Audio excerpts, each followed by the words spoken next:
కాంగ్రెస్లో ఏ లిస్టులు ఉండవని మెరిట్ లిస్టులు మాత్రమే ఉంటాయని ముఖ్యమంత్రి రేవంత్ రెడ్డి స్పష్టం చేశారు. వికారాబాద్లో తెలుగు రాష్ట్రాల డీసీసీ అధ్యక్షుల శిక్షణా శిబిరంలో సీఎం రేవంత్ రెడ్డి ముఖ్య అతిథిగా పాల్గొన్నారు. ఏఐసీసీ ఆధ్వర్యంలో జరుగుతున్న 10 రోజుల శిక్షణా శిబిరానికి ఇరు రాష్ట్రాల పీసీసీ అధ్యక్షులు మహేష్ కుమార్ గౌడ్, వైఎస్ షర్మిలతో పాటు పలువురు మంత్రులు, సీనియర్ నాయకులు పాల్గొన్నారు. డీసీసీ పదవిని ఉపయోగించుకుని మెట్టు పైకి ఎదగాలని సూచించారు. డీసీసీ అధ్యక్షులుగా బాగా పనిచేసిన వారికి ఎమ్మెల్యే టికెట్లు ఇచ్చామని, పార్టీలో కష్టపడే వారికి ఖచ్చితంగా ఫలితం ఉంటుందని వివరించారు. పైరవీలు చేసేవారు చులకన అవుతారని చెప్పారు.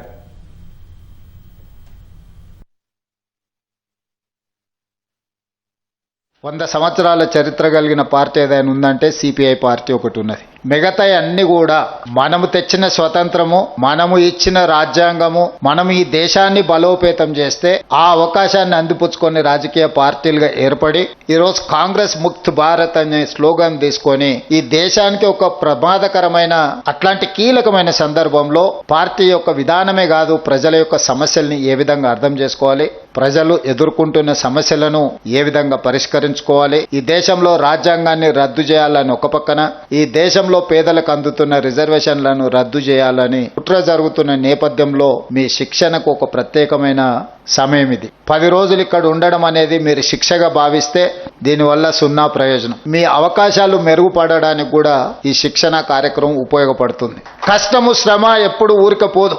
మేము జిల్లాలకు అధిపతులమైనము అని ఒకవేళ మీరు ఎవరైనా భావిస్తే మొట్టమొదటి తప్పిదం అదే అవుతుంది. జిల్లా పార్టీ అధ్యక్షుడు అనేది ఒక బాధ్యత. మీకందరికి కూడా నా సూచన ఒక్కటే, మీ ప్రతి చర్య మేము గమనిస్తూనే ఉంటాం. ప్రతిరోజు మార్కులు వేయదు పార్టీ. మీకు కూడా మీరు ఏమనుకుంటున్నారంటే మేము ఏం చేసినా ఎవరు చూస్తలేరు, ఎన్నికల ముందల ఎవరో నాయకుడిని పట్టుకుంటే ఆ కోటాలనో ఈ కోటాలనో వస్తుందని. ఇక ఏ కోటాల్లో మెరిట్ కోటా ఒక్కటే ఉంది కాంగ్రెస్ పార్టీలో. మీరు ఆ మెరిట్ కోటాల పాస్ అయితేనే మీకు ఏదైనా అవకాశం వస్తుంది. జిల్లా పార్టీ అధ్యక్షుడు అనే పదవి చాలా డోర్లు కాంగ్రెస్ పార్టీలో ఓపెన్ అయిపోతాయి. ఈ విలువైన పదవిని మీరు దుర్వినియోగం చేసుకుంటే ఇక మిమ్మల్ని ఆ దేవుడు కూడా బాగు చేయలేడు. పదవిని, కార్యకర్తల్ని సమన్వయం చేసుకోవడానికి వాడుకుంటే మీరు ఎమ్మెల్యేనో, ఎమ్మెల్సో, ఎంపీఓ, మంత్రో, ముఖ్యమంత్రో ఏ స్థాయికైనా మీరు ఎదగడానికి ఇది ఉపయోగపడుతుంది. మీకు గౌరవం ఎప్పుడు వస్తుంది అనంటే నా అనుభవంతో చెప్తున్నా, పైరవీలు చేయకపోతే వస్తుంది.